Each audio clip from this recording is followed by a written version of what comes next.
All right. Welcome back to Boss Uncaged podcast. So today's guest is my man Jesse. So those are the people that know me from like the Boss Uncaged Academy and like, all the education stuff I've been doing. You would probably remember him because again, you probably seen his face a million times because I'm teaching you guys on his particular platform. So sure as hell, the story goes it was one night I woke up at like 2 o'clock in the morning randomly, and I'm looking at his Facebook group, and he put a post out there saying that he wanted to be on podcast, and I was like, well, look at that shit there, that just happened. So here's Jesse, and I'm gonna name him the influencer boss. So Jesse, why don't you tell us just a little bit about you and what we're talking about today? Yeah, absolutely. So, I got started with my online business journey when I hurt my knee playing basketball. I wanted to be an NBA superstar. That was kind of my first gig. And I played basketball from the time I was like 5 years old to 24, almost every single day. So I was real passionate about it, but I knew I wanted to do something big with my life. And when I hurt my knee and I couldn't get it fixed and I didn't have health insurance and I had no money, I had to turn to something else. And I found doing business for myself as something that I could do. I read the book Rich Dad, Poor Dad, and I realized, I was thinking like the poor dad my whole life until I got woke up after I read that book. And then I started doing network marketing, started trying to build my business. I realized I needed to be online because I saw the top people in the network marketing industry were building online businesses, generating email leads, getting people to their social media accounts, building up a podcast like what you got. And, I started learning that. And, when I first started, I struggled. I was living with my dad. I was trying to build my business. I was 120,000 in debt. I was working at a restaurant, and I was like, I got to figure this online game out, but I got no money. I got nothing. I got no network. I don't really know much of anything about business other than the fact that I need to learn it and do it. So I got started, in a humble start out of the gate. And what I did though, is I went on YouTube and I learned how to build websites. Hmm. So that was one thing that I learned how to do with WordPress. And some of my friends started asking me, hey, you got your own website, bro? Like, can you help me get one? How does that work? So I started learning how to do websites, and I kind of became the website guy. And that was kind of my first gig where I actually got paid for the first time. I was struggling, but my dad comes in the room one day when I was trying to build a website for one of my friends, and he's like, Jesse, are you making any fucking money up here, bro? Like I was at work today. I made $500 at my job. You probably made nothing. Like, is this business even worth it? Are you even going to do something with it? And at that point, I was just like, whatever, dude, you're like the poor dad and rich dad, poor dad, I don't want to be like you, dad, like, so I was, getting tough love from because I was living with my dad, and he was super hard on me and negative. So I actually, like probably the first day he kind of was taunting me and talking shit. And then the next day he comes in, he's like, dude, if you're going to live here, you need to get out and get a real job because you're a fucking bum, dude. Look at you. You're a third-class citizen. You Damn. need to be a first or second-class citizen like me and get a real job. Like, you're a loser. You went to college for 7 years. You didn't learn a fucking thing, dude. Like, I'm embarrassed to have you as my son. So like, him saying that to me and me being competitive playing basketball, I ended up kind of getting up in his face, probably yelling at him a little, saying, dude, I don't want to be like you. I'm not like you. It doesn't matter where you start in life. It matters where you finish. So I moved out right then and there. I mean, that was it. Like, I was like, okay, I'm going to make this happen. I'm going to make my dream happen. Like that, my dad, what they say, like pressure busts pipes. It also makes diamonds. Yeah. And my dad was giving me tough love. And, that's what dads do a lot of times. They're hard on you. They're extra, but they mean well at the end of the day. So I ended up moving out of my dad's house. Now I'm sleeping on my buddy's couch. And my mom calls me crying like a week later. She's like, Jesse, now the feminine energy hits me, right? Jesse, you need to do something because the creditors are threatening to take away my house because of you. Like, because I was 120,000 in debt from student loans. I was in college for 7 years. Did I learn a thing? I don't know. I was playing basketball a lot. My dad was probably right, like some of what he was saying, but I didn't like what he was saying. But, now my mom is coming at me like she's going to get her house taken away if I don't figure something out. So I look at my cell phone, I find this one guy that I was networking with when I was in college, because I had a business plan for like a nightclub, and he owned all these clubs in San Diego. And like, he was like super wealthy real estate guy. So I call him up and I say, look, man, I could build you a website. And he's like, really? When I'm actually interested in getting a website. My buddy just bought one for 20 grand for Stingery, the nightclub in downtown San Diego. I'm interested in getting maybe a couple websites. When can you come down to my office? So I go down to his office, and I remember like the butterflies, the excitement. I knew this is probably my big break as like an entrepreneur, and I've been struggling for, I don't know how long, like probably 3, 4 years, 5 years, like after college, trying to figure out, I was going to make like even a few dollars. Anyway, he ended up giving me $10,000 to build him 5 websites. So that was more money I ever saw in my lifetime. I'm waiting tables making $50 a day, in tips. So this was a huge breakthrough for me. And I was super excited. I told my mom, she was excited. I still wasn't talking to my dad at this point, but, I'm sure, he ended up being proud of me later on. But, that was kind of my first indoctrination into being an online marketing specialist. Cause that guy started plugging me into all these paying gigs to do websites. And then I started doing SEO. Then I started doing Facebook marketing. Then I learned a strategy from this guy, Chris Record, as far as like how to build Facebook fan pages. And I was learning from him and Arthur Tubman how to do that. And then I learned how to build fan pages like really, really well. And then I ended up getting Brendan Burchard as a client. And that's when I started seeing like real money coming in, like hundreds of thousands of dollars. And, that was a really huge opportunity. And I had Brendan as a client for like 9 years or so. But yeah, that was when I really got in the game, was working with Brendan Burchard. I was speaking at stages like, Chalene Johnson, Brendan Burchard. Yeah, that's really my story. I went from struggling for several years to being the website guy, to then finally getting some paid gigs, to then doing a bunch of websites for people all over San Diego, to learning how to drive traffic and becoming the traffic guy for Facebook. And, starting to do hundreds of thousands a month in revenues. Because my company, when I got Brendan Burchard as a client, went from about 230,000 a year in sales to 2.5 million in sales with one client, one client that I got. And that was because I learned an out of the box social network, social marketing strategy that not a lot of people knew. So that was really how I got in the game.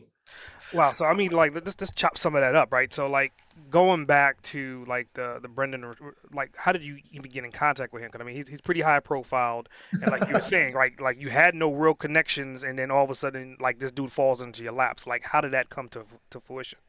Okay, so yeah, that's a great question, great segue, because I was trying to figure out how I was going to launch after I started doing websites. So I started networking with a whole bunch of like entrepreneurs in San Diego, and then that led me to some of the online people. I was subscribed to Frank Kern's list. I was subscribed to digital marketer Ryan Dice, Russell Brunson, Mike Dillard, Mike Phil Same, all these online guru guys that were kind of the early adopters in the online world. I was subscribed to their world. So, I started going to some of their events, their live events, and I know, now it's more like online events are kind of the thing, because, the world changed like in 2020, but, I was going to a lot of events. Networking was my thing.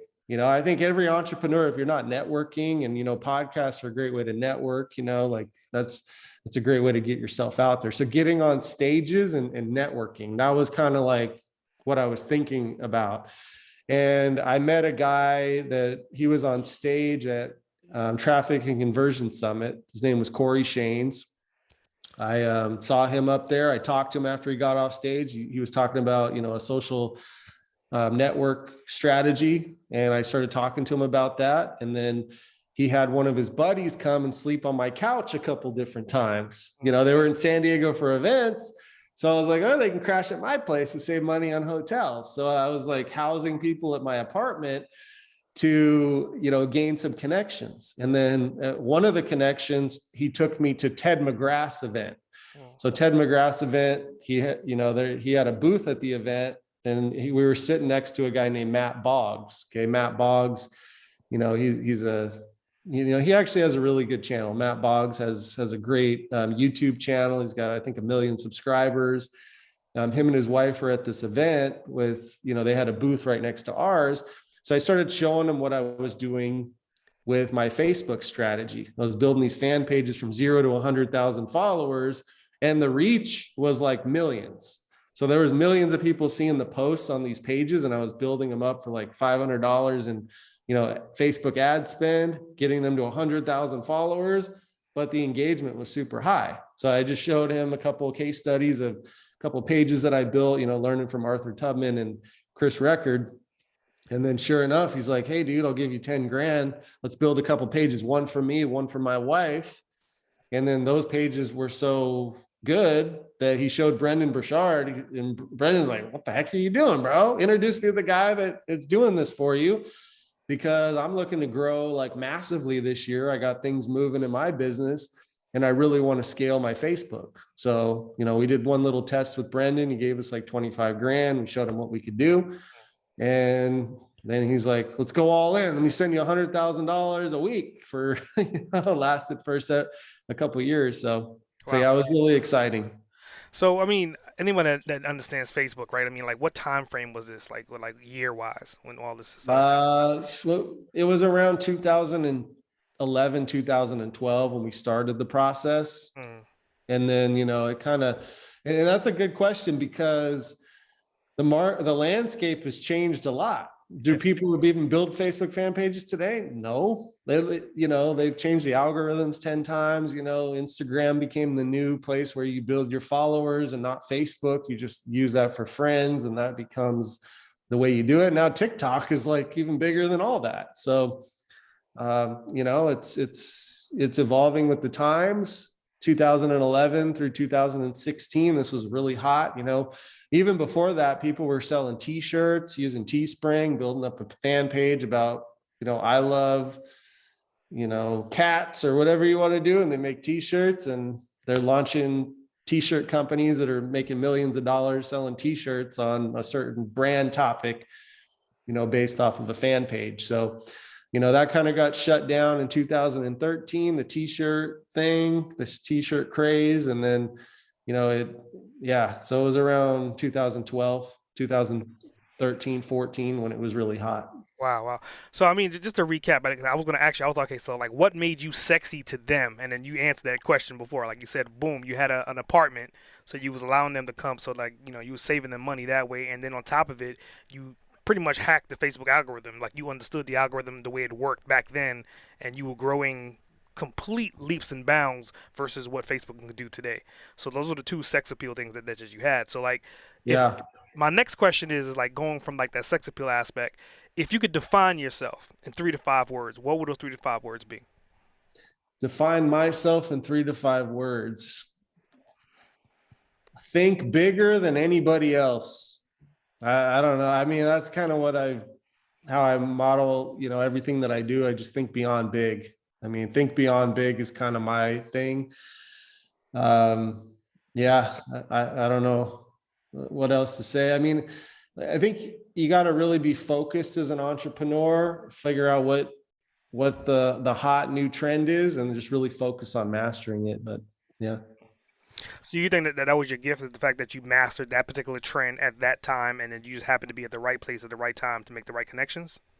Yeah. I think, having success in business is all about stacking the trends. I mean, Ty Lopez talks about that all the time. He's had major success and kind of moving into different industries. And that's why everybody's moving in, the online marketing guys are all moving into the crypto world now, right? That's like their gig, because that's like the new trend. I mean, so I think if you're out there looking to start a business, when I started, it was websites, like WordPress was a new thing. Not a lot of people mastered it. Funnels were kind of new and, weren't really the main thing.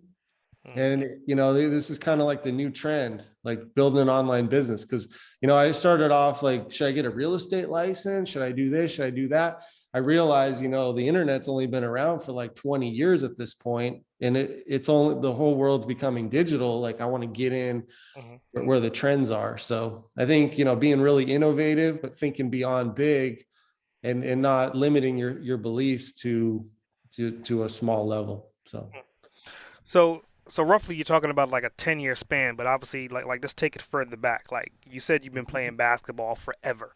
So Yeah. were you completely like the jock kid forever, like your entire life? Like when did you become more tech savvy? Yeah. Yeah. So honestly, like that's a funny question because people look at me and they talk to me like I'm a super geek now. Mhm. But like back then, I used to talk, "What up, bro? Like, what's up, man? Let's go play some hoop, brother." Like, yeah, what's up? Like that was me. Like I was an athlete. I played baseball, basketball, football, and soccer growing up. Like there was nothing else in my life. Like I went to school, I got good grades just because like I was competitive and I didn't like, being embarrassed if I wasn't doing good on tests or whatever in front of my peers. But like really all I cared about was sports. That's what my dad, and I kind of put my dad in kind of a bad negative light in this conversation. But my dad's my number one fan. I mean, he works with me now. Like I talk to him every day. Like, me and my dad are super tight. I mean, he was pitching to me when I was 2 years old. My first game in Little League in baseball, I was 4 for 4 with 4 home runs, like little, in T-ball. My second game, I made $20 because one of the coach or the parents on my team said, if you hit a home run in your first at bat, I'm going to give you $20. So of course I made $20 that game. But yeah, I just grew up playing sports. So that's where my competitive drive comes. I think a lot of entrepreneurs can relate to that. Not everybody comes from sports that are entrepreneurs, but there's quite a few, and the competitive drive has always been part of my life. Sports is a big thing. I like working out. I don't work out now as much as I should, and I'm probably more like geeky now or whatever compared to then, and that's what kind of people would put me in the category of. But at one point I could dunk from pretty probably 3-4 feet inside the free throw line in my peak before I blew out my knee. So I was doing a lot of squats. I had a 40-pound weight vest. I could dunk with two hands when I had it on. And, I could bench press. Probably my max was like 450 when I'm in my peak. I did 225, 25 times before, like the bench press. 225, the NFL combine people are not even doing that, all of them. So I was pretty strong. I put in a lot of time in the gym. People would probably look at me like I was a muscle head, very slow talking, like, different person Yeah. than I am today.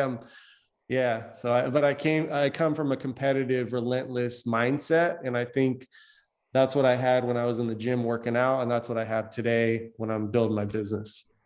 So okay, let's play devil's advocate here, all right? Let's say like right now, if you could put a fork in the road and you can kind of time travel back, would you want to go back and whatever blew your knee out to fix that so that way you can continue in your basketball career, or would you keep where you are and keep growing down the road you're going right now?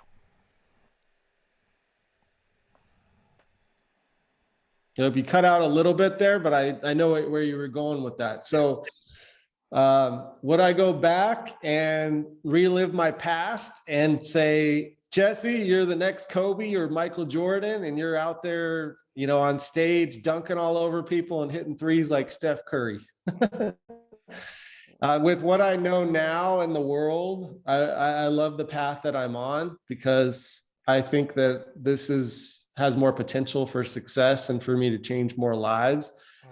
In the short term, if you asked me this about 3 years ago, I would have said I would want to go back and make decisions in my life that put me on the path to the NBA.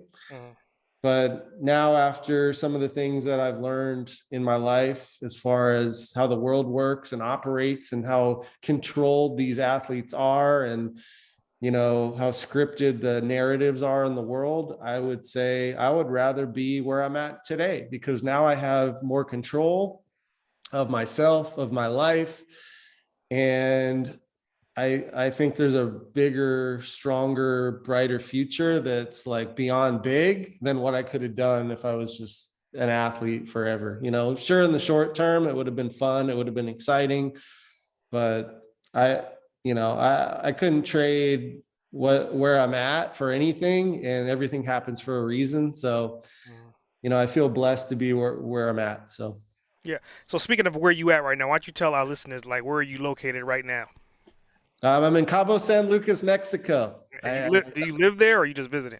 I lived here. I live here. Yeah, I've lived here for a year and 3 months, and I'll definitely be here for at least a couple more years, if not longer. And I might even go more south, depending on what happens in the world coming up here. But yeah, I just want to get out of the U.S. and I was thinking about Miami, Florida, or just getting out of California. I was looking at, like a lot of people right now, they're moving to like Texas, Las Vegas, Florida, the freer states, less taxes, Puerto Rico.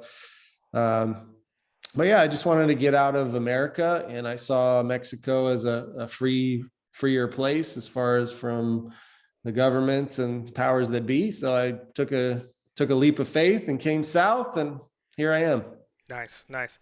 So let's just jump back into your story a little bit. So you were saying earlier on your dad was pitching you the ball. He pretty much, he trained you to be a sports person, right? But again, Yep. you've always had this entrepreneurial insight, right? You always had some kind of entrepreneurial edge. The only thing is that you were talking more towards sports. So were there anyone around you that was a hustler or an entrepreneur or a business owner that you saw growing up as a kid?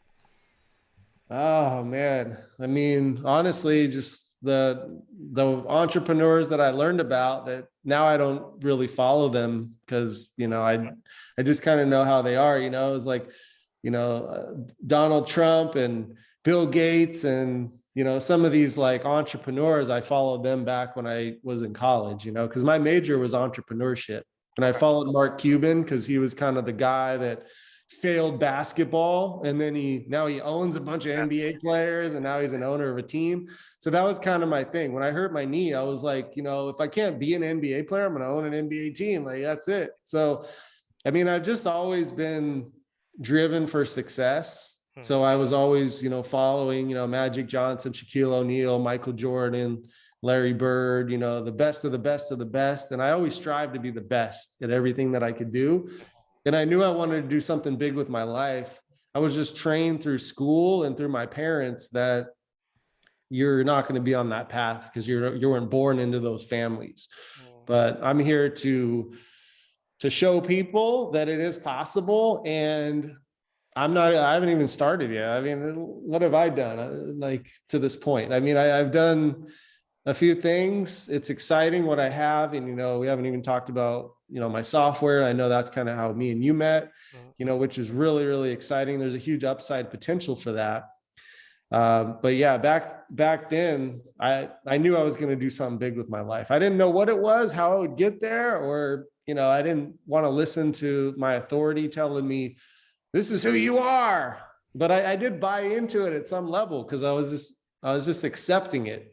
But I knew deep down that I was going to break through and get out of the cage and do something massive. So I was just always, anybody that was successful in anything, I was always following them. I didn't care if they were an asshole, if they were cool, if they were nice, if they were this, if they were that. If they were successful, I was learning from them, period.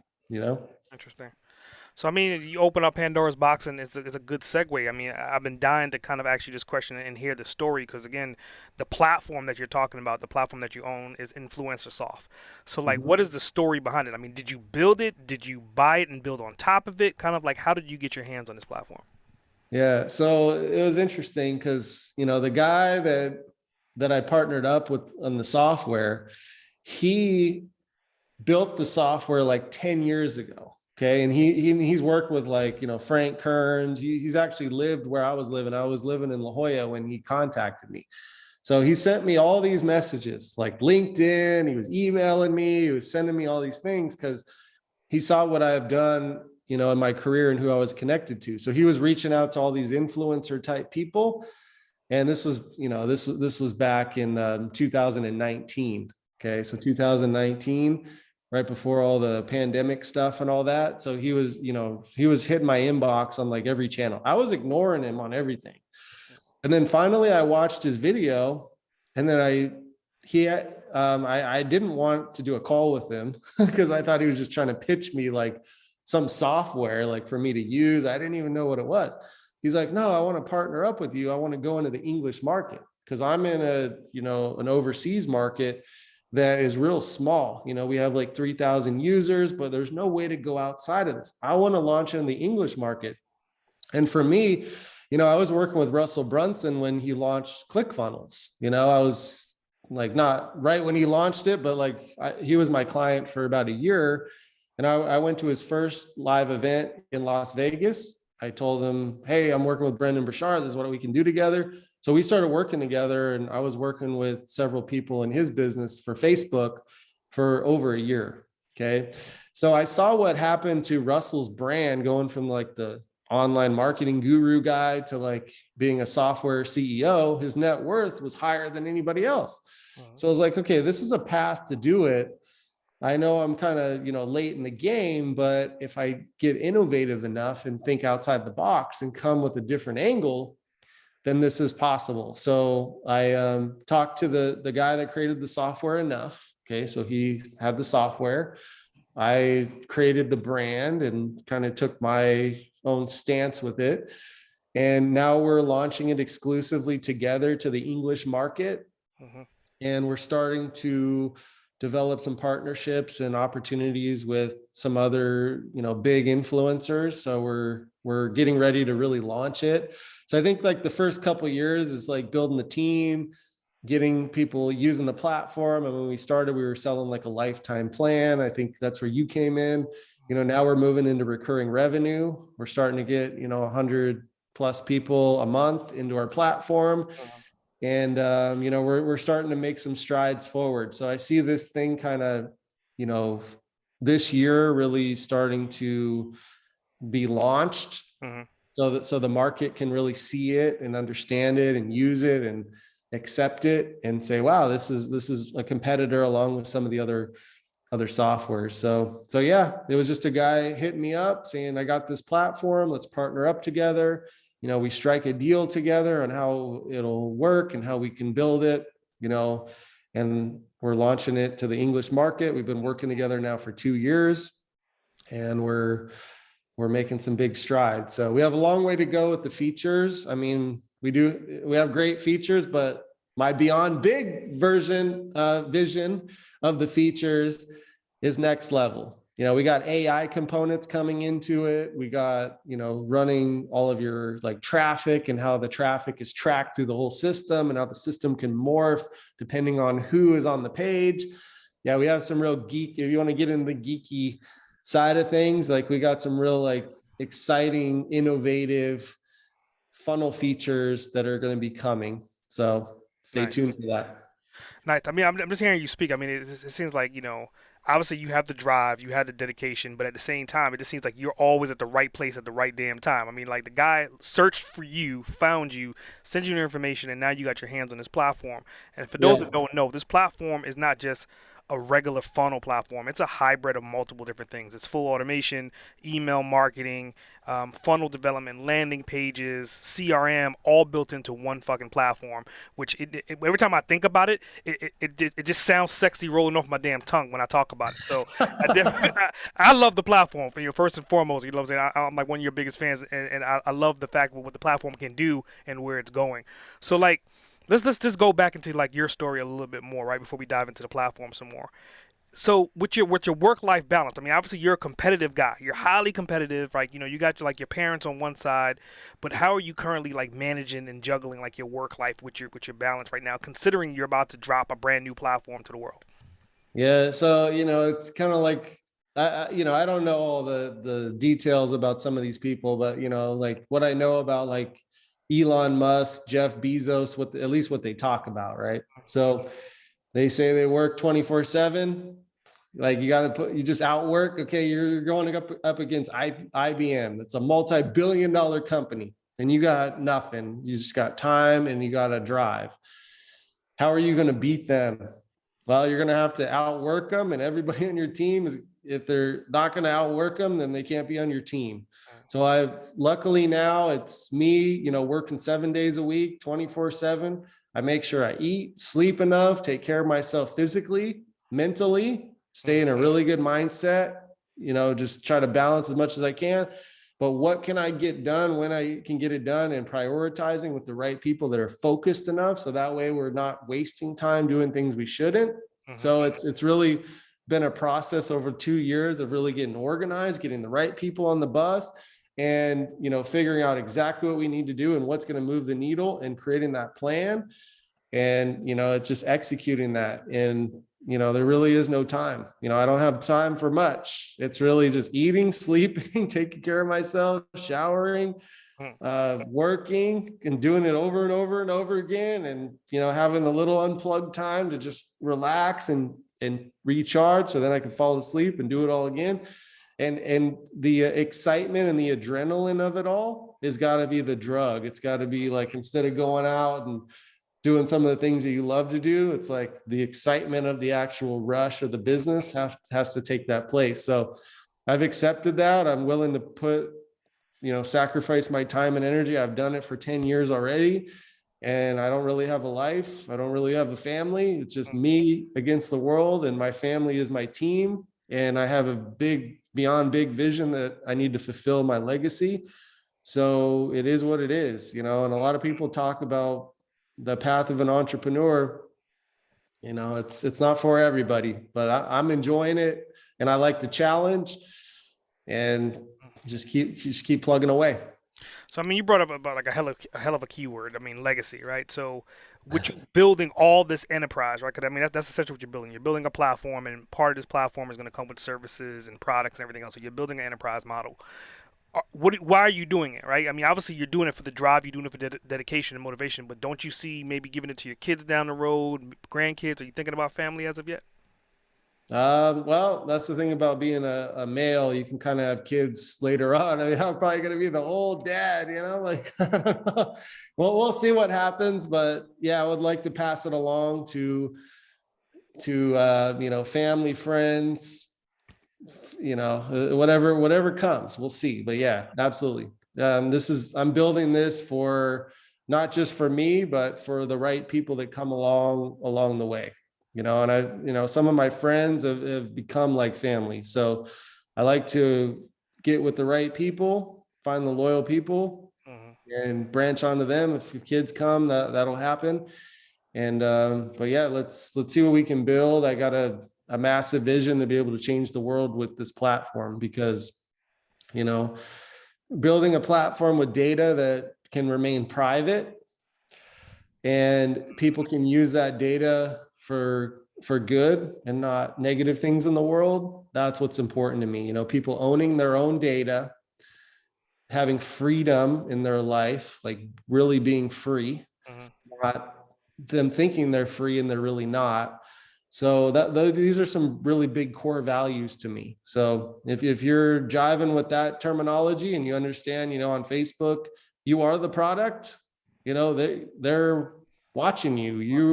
You're not the customer, you're the product. So if you're the product, do you think they're like bending over backwards for you? No, they're potentially using your data against you.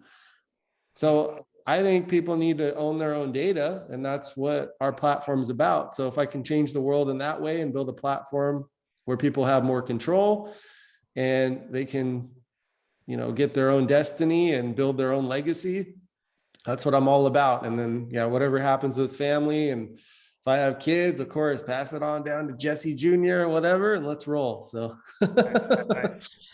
So earlier on, you was talking about like your grades in school. You know, obviously, you know, getting passing grades, or you was getting more competitive to kind of get the higher grades in the class. So that would lead me to kind of ask you a question about like books that you've read, right? So on your journey to kind of get to where you are right now, what books kind of stand out to you? I think earlier on you mentioned Rich Dad Poor Dad, but what other books kind of helped you on that journey?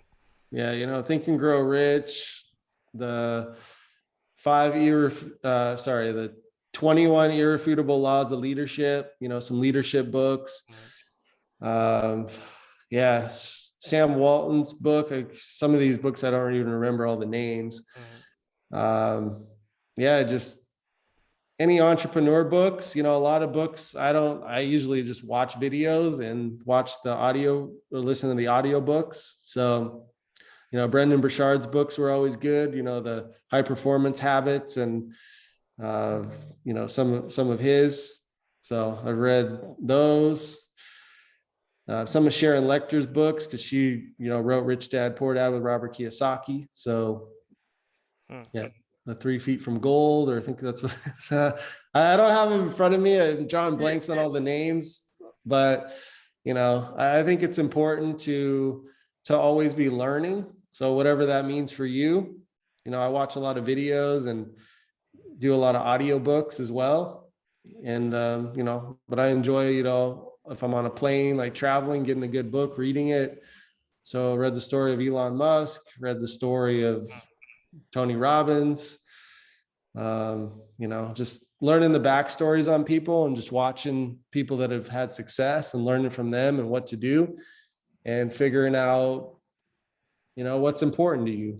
I mean, yeah, I think figuring out your core values and then finding books of people that have written books related to those things are going to shape you as a person. So, like, my next question, still talking about the books. I mean, have you thought about writing a book? I mean, obviously, you can kind of interject your story, and the feature could be like from dunking to winning, right? I mean, obviously, there's two sides to you, right? From sports to becoming a software CEO. Like, have you thought about writing a book yet? Yeah, to be honest with you, this is a pretty good, podcast. I'm enjoying it because, you usually get on and they don't really go as deep as this. So I really appreciate what you're doing. I know you have a lot of experience doing that. So I just want to give you a huge shout out there. It's, I'm having a good time in this. So that leads me to say, what we going over here, this is really digging deep into what a book could potentially be, taking some of this stuff and writing it up and modeling a book. I mean, we have enough content here. I mean, we go a little deeper in some of the things to write a, 50 to 100-page book easily. I did do a series of interviews. My mom actually interviewed me because, when I was about my journey and, some things that I was doing at the time. I think my business is a little different now. So I was going to release a book, but I just never got it together because I was going through a lot of things and the software came into play and I just kind of put it down and it just never got picked back up. My dad came to me about a month ago or 2 months ago. I think it was about 2 months ago. And he said, "Hey, I know you were trying to write a book with your mom and I want to finish it." But then, we got into, now he's helping us with a few other areas of our business first, because it's just not the right time for me to be launching. But I think going into next year, that's something that I'm going to look at, because I think I can really stabilize my company this year as far as getting the recurring revenues, as like our people that are paying monthly and yearly for the program. I think we can get our recurring revenues up enough that we can go into marketing mode. And that's kind of why I started the process of getting on some podcasts, and I'm here with you today is, we're getting the word out about what we're doing and we're getting more into marketing mode and we're going to be really launching. So that'd be something that I think 2023 sounds like a good year to release my first book. So I've already probably done half the work to get it put together, but I probably want to restructure it some based on what's happened in the last couple of years and actually put that out. So Nice. So, I mean, with that, I mean, that's a hell of a segue to see, like, where do you see InfluencerSoft 20 years from right now? yeah, 20 years from right now, InfluencerSoft, I see it being the Amazon of this space with AI.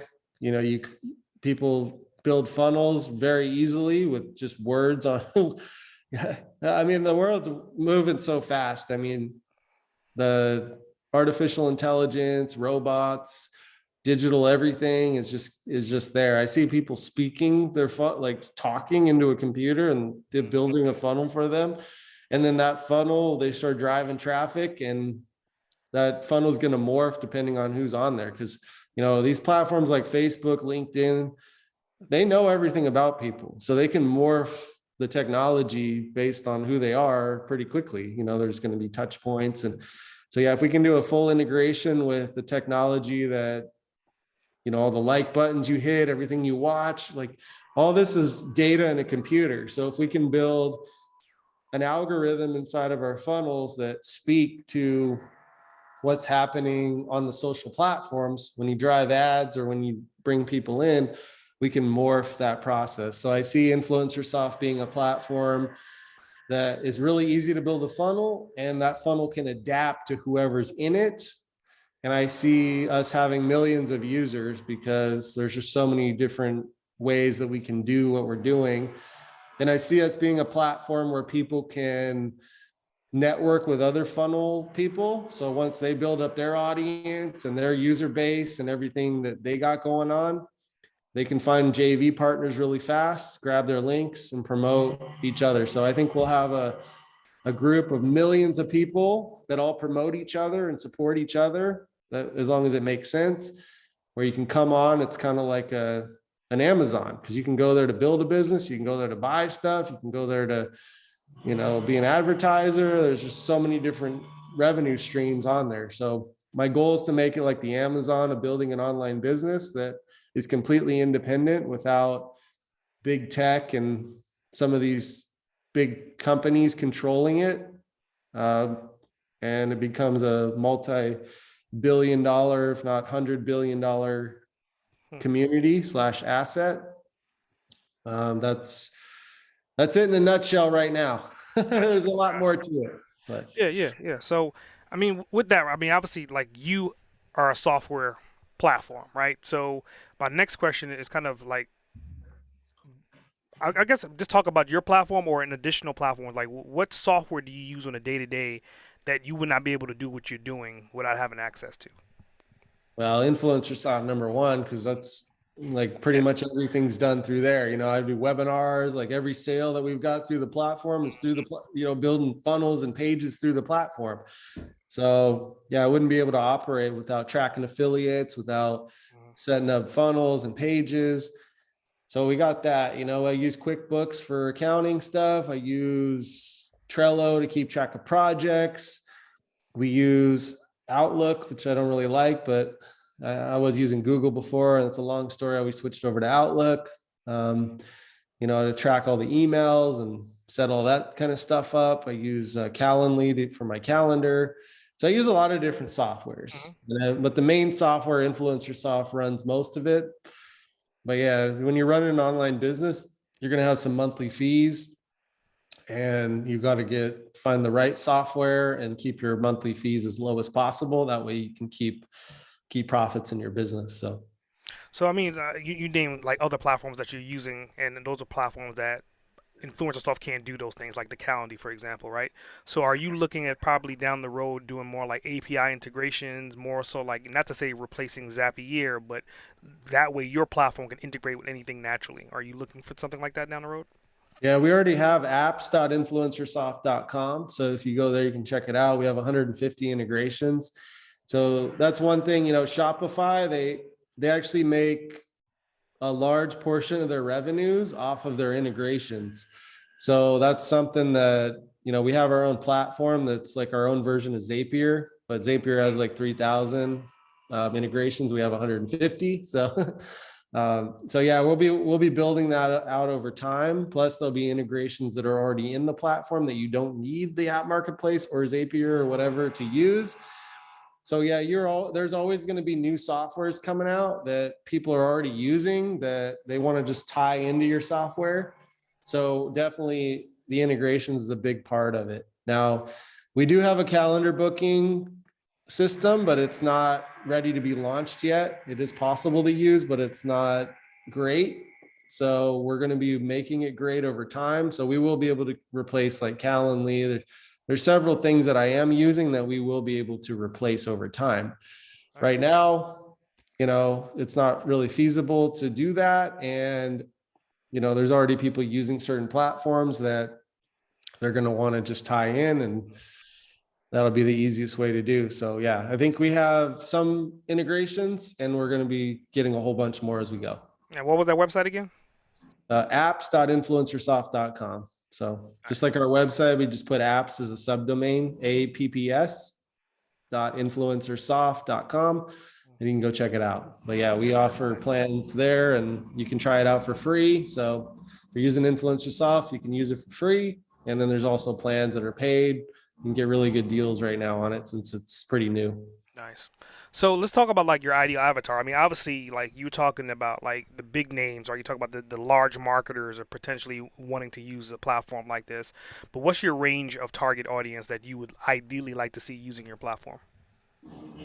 Target audience. I mean, there's right now, there's a lot of people that are beginners. If you're just starting an online business or you're just getting things going, you're going to save a lot of money with our platform. And it's going to be easier because we have our catalog. So you can choose a funnel and everything's in one place. Okay. Like my elevator pitch for our platform is this.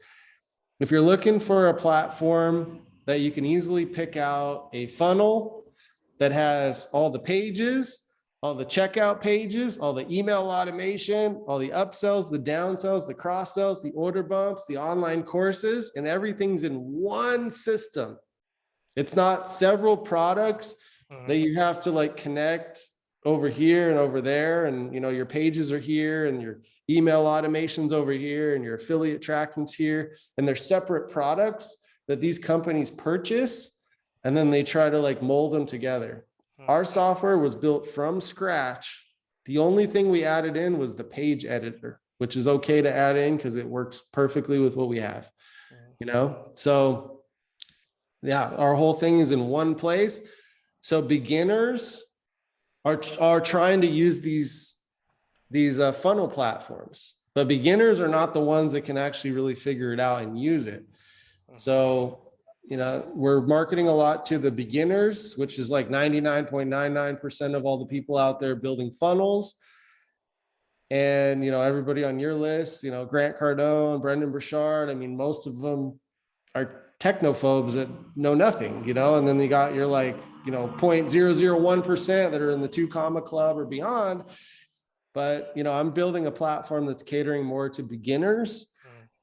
So if you're just starting an online business and you want to build a brand and you want to build some influence and you want to build a simple opt-in page and a simple checkout page and a simple, you know, book to my calendar page or whatever, like, you know, you're just going to build the very basic things. We're going to have those pages and templates and funnels and all that kind of stuff ready for you to use. And you can just kind of plug in and do it. And that's kind of the thing.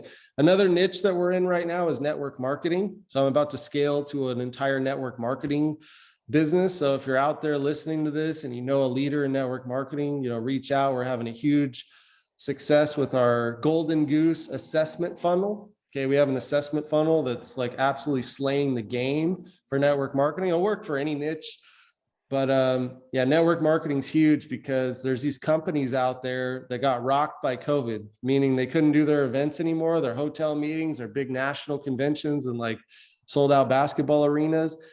Now we're able to build the online systems because they went from the hotel, those meetings to like Zoom overnight. And so we have a great system for network marketing companies to use, not just distributors, like one-off people that want to build funnels. We have a turnkey system for the whole company to use. So that's a really exciting play for us. So right now I'm onboarding network marketing companies that they can roll out our whole system to their whole company, basically. So that's going really well. So that's a huge target market, and you know, pretty much just beginners that are trying to build businesses online. It could, you know, it works for advanced people too, but a lot of those people, they already have a lot of softwares and stuff, so they'd have to move some stuff over. It wouldn't be as ideal to do that. However, you know, we are doing that as well. Nice, nice.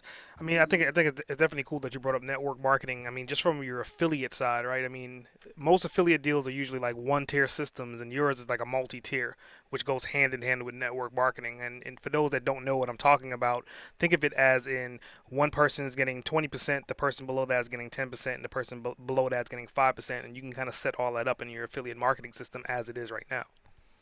Yeah. Yeah. Right now we have 2 tiers. Mhm. So you want to bring in affiliates, you pay them. And then if you want to bring in people that can bring in affiliates, you can pay them. Our software does have the capability to do multi-levels, even, below that. So we are talking to network marketing companies about running their whole comp plan, Mhm. because we do have the capabilities to do it. We just disabled that because then you're in network marketing and you're going to have all these legal things. So we've kind of disabled it, only made it 2 tiers. But, if you are a network marketing company, come talk to us too, because we could do infinite levels, and you Yeah. could run your whole network marketing company out of there. So Very nice, very nice. So let's just talk to, not necessarily network marketers, just talk to like the new entrepreneurs that's hearing about your product for the first time, and they heard about funnels, and you're saying that it's kind of plug and play. You sign up with us, we'll give you an entire funnel system. You can kind of select the funnel you want, plug in your information, and then hit go. Right? I want you to give them some words of insight to why they should come to your platform, or if they're hitting some particular hurdles, how could you help them move forward? yeah, so a lot of people are going to hit hurdles building funnels and with technology. So what we do is we do a lot of coaching calls. We do a Tuesday night tech call where we help people get unstuck. I do a Wednesday morning business first class call. So we help people with the strategy side. So I have a couple courses that you get access to. You have our InfluencerSoft Academy that's going to kind of show you step by step how to set the software up. We have a Facebook group. I also have a digital sales machine course where I help people learn the basics, the fundamentals of building an online funnel. So like the most important pieces that you need with the funnel, if you want to like really be able to scale it, which I've learned from working with the Brendan Burchard, Shalene Johnson, Sonia Choquette, Sharon, these big time people. I've learned all the things that they have in their funnels that are most important. So we have tons of training, tons of support.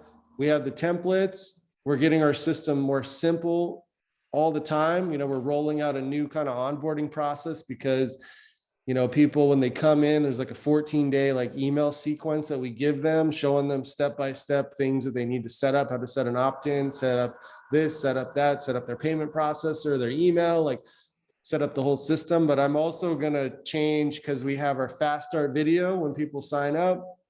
We're going to make it like, a 3 video series. So once they have that, then they have a full funnel that's firing and working, and they totally understand the platform. So I'm working on like really simplifying and gamifying and making the onboarding process very simple and easy and kind of like a wizard. So it kind of walks people through that process. So we're in the process of building that.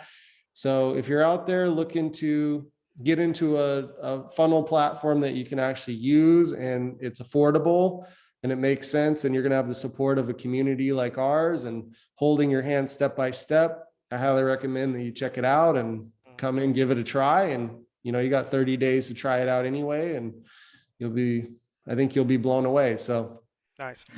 So, I mean, with that, how do they find you? I mean, do you have like a particular website you want to send them to? How do they find you on social media? Like, what's your rundown of connection? yeah, so you guys should go and check out my webinar, because that'll give you context to what I can do and help you and why our software is going to make sense for you. So go to influencersoft.com/boss uncaged.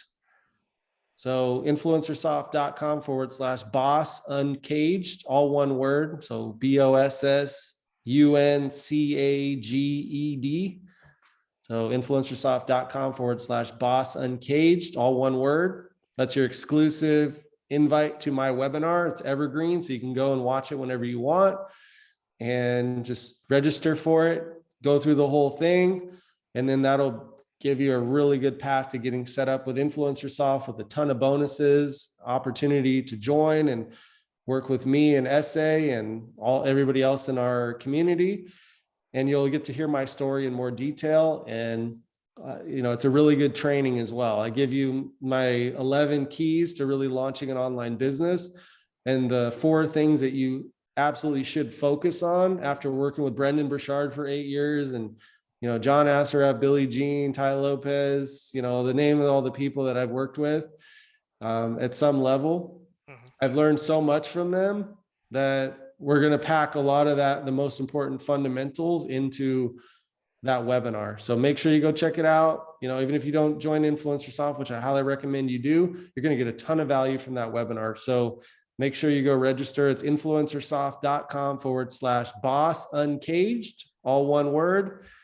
And hope to see you guys on the webinar. Hope to see you online in the community of InfluencerSoft. So Nice. Yeah, I would definitely say. I mean, it's one of the platforms that I've been searching for that I didn't know existed. And so once it popped up, I was just kind of like, finally, someone gets it. Like, it's an octopus, right? I mean, that's really what you want for your business, to have everything under one roof, or at least 70% of what you need in one core system, right? So, like, going into like a bonus round, I got a bonus question for you. What is your most significant achievement to date, considering that you've done all the basketball stuff, you've made millions of dollars, you created software, you did all these things. What is your most significant achievement? Man, putting me on the spot on this one. Ah, man, my most significant achievement.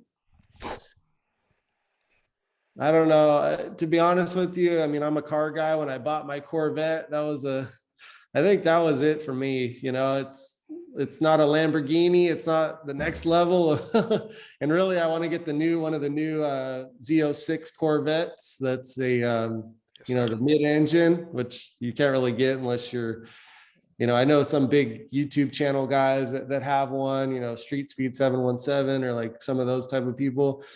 But yeah, when I bought my Corvette, that was honestly a exciting moment for me, because it was just, I always wanted a fast car, and whenever I drive it, I enjoy it. And you know, it was really, that was really cool. Other than that, I'm trying to think, you know, it's some of the basketball games that I won when I was like in, you know, junior high and high school. I think were pretty significant. My last game of my college basketball career, when I had a really good game, I got poked in the eye, and I played the whole game with pretty much one eye. I couldn't see out of it. And, you know, I scored like over 20 points, and we won against Grossmont College, which is a crosstown rival I think they beat us the first game, or we only won by 2 points. We ended up winning by 40 that game. So that was a pretty cool day. You know, I don't know if I've gotten like an award that's like, oh my gosh, mind blowing, you know, just, you know, making student of the month, honor roll, like those kind of things growing up, and winning some championship games in Little League and stuff like that. But I don't know. I can't really say. I mean, it says. I mean, it proves to say that you're down to earth, right? I mean, you could have said anything, and you're picking things that are most like memorable memories to you. So, I mean, I definitely commend you for that for sure. Yeah, I think my moment is yet to come. What you're asking for, my vision for that moment is still yet to be had. So stay tuned. Nice. Well, I got another one for you. If you could spend 24 hours with anyone, dead or alive, uninterrupted for those 24 hours, who would it be and why? Oh man. Uh, Anybody? My first instinct is Michael Jordan. Mm, I got probably a few other ones if I really thought about it. If you gave me 24 hours to think about it, I could probably come up with a better answer than that. Because cool. Well, why Michael Jordan? just because, you know, that was somebody that I followed for the most part of my life. And I want to know what he knows about the world, because he's very in tuned, like as far as, you know, and I see him as an emotional guy too, so I can relate to him. You know, he's always crying on everything, where most men do not do that. So, and I know that's what drives him. So I don't know. He was my number one mentor growing up, as far as anybody in the world. And I just know he's plugged into the world as much as anybody else. So I could probably learn a lot from that particular person. There's probably, for other reasons, there's probably other people that I'd want to meet with, though. Got it. That's my first instinct without going into more thought. on that, you know? First instinct is always good, man. So Yeah. So going into closing, man, I mean, it's cool that first of all that, I got an opportunity to interview you on this show, and I think this is probably going to be one of many shows that you got lined up. So I'm gonna give you the first opportunity to become like a podcast host as well. So every time I close out my show, I give whoever I'm interviewing an opportunity to become the host of Boss Uncaged, and you get to interview me. Do you have any questions that may have popped up while we've been having this discussion that you would like to ask me? Yeah, absolutely, man. So, how did you get into, starting this podcast? Like what inspired you to get this going? I almost died. That's what inspired me. Like literally, I almost died. I had a stroke and I woke up in a hospital and looked around and it was just kind of like, holy shit! Like I made it through it. So like, what am I gonna do now? Because everything I was doing before was working myself to death. So when I heard you saying like the long hours, I was doing that like the 21, 22 hours around the clock, and I had my successes. But unfortunately, I just burnt the candle on both ends and my body gave out. Yeah. Yeah. So like, yeah, that's interesting because I'm over here telling people to work themselves to the bone, and you're over here like saying, and that's what's cool about this, right? Everybody's got their own journey, and what works for one person doesn't work for another. And that's why it's good to be inspired by people you can relate to. And there's a lot of stories out there. So my story might be good for somebody, your story might be good for another. So my big question, and I was thinking about this before because I was like, we could turn this into a discussion because you got a chance to kind of use our platform at some level. What do you like about our platform? First of all, like how have you used it? What do you like about it? How can I help you with it? Like to take it to the next level. I want to reciprocate you helping put me on here, man. What can I do to help you? It's like Yeah, yeah. I mean, first of all, I love the platform because of all the tentacles of integration, right? I mean, there's Teachable, right? And people that are familiar with education platforms or courses, and there's platforms like that that allows you to put an education course out there. And then you have ClickFunnel that allows you to then create a funnel and get traffic to Teachable to help buy your course. And in between those two, you have email campaigns or autoresponders like, Constant Contact or MailChimp that's trying to facilitate and stay in front of mind in front of these people. But I just named three separate platforms when your platform does all of them together collectively, and it does it well. yeah.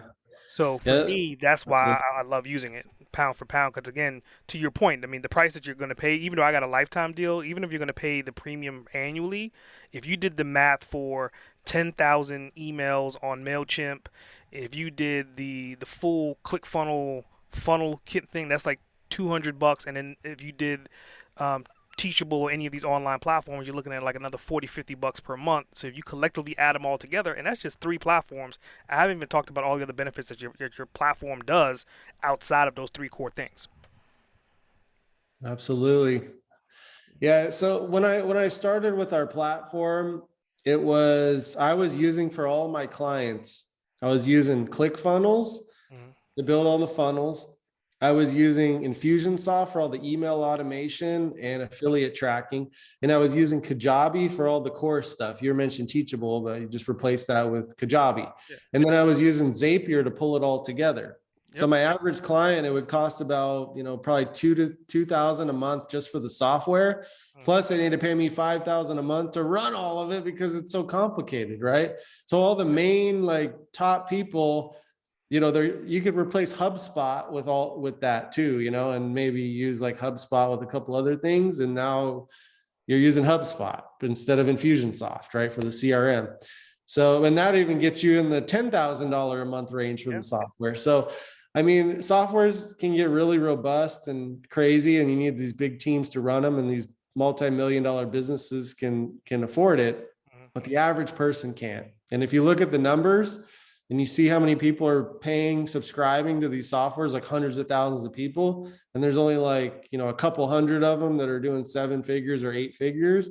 I mean, all the other people are struggling they're paying the bills of the company, but they're not really, building their own dream and their own business. So yeah, gives a lot of insight into it for sure. Yeah, definitely. And I think like things that could be like tweaked or modified would be kind of like you were saying earlier, like most of the big marketers, they have all these different platforms and everything is set up and they will be pulling their teeth and pulling their hair trying to migrate to anything else. But maybe some kind of migration tool. And I could totally see just with the email migration by itself would have been something like if I have a 54 email campaign in MailChimp, there's got to be a way to kind of connect it to say, okay, I want to pull all this data, just the email, just the HTML from this portal, and pull it into InfluencerSoft. Like if that was one thing that I would say that you don't have that you could have, it would be Yeah. a lifesaver. Yeah. That's just that's something that I would like to have, to be able to put your lists in there a lot easier. The reason why we don't have it, and we were launching the some of the launches, and the one you came in on, it was definitely like, somebody with 100,000 lists that they bought tried to import it, Mm. and then we got hit with a spam thing that affected the deliverability to other users, right? So I wish there was a way to make our email server accessible where it didn't damage the deliverability of another user. But the thing is, it's like you need to have millions of people mailing a day, or like even a billion emails going out a day. That way, if somebody with 100,000 lists comes in, even if they spam the crap out of it, it doesn't affect the other users. Because when we first started, I had to start my server again because one of my friends is like, "Hey, can I import my list?" And I'm like, "Yeah, okay." And then 100,000 emails, and then our whole email server got like shut down. Like we had to start all over again. So I had to go buy a new domain. Luckily, it was like the first week we launched. But yeah, we just need to build it up bigger to where we have more people emailing. Right now, it's tens of thousands or hundreds of thousands of emails going out, but not millions, not tens of millions, not hundreds of millions, not billions like some of these other ones.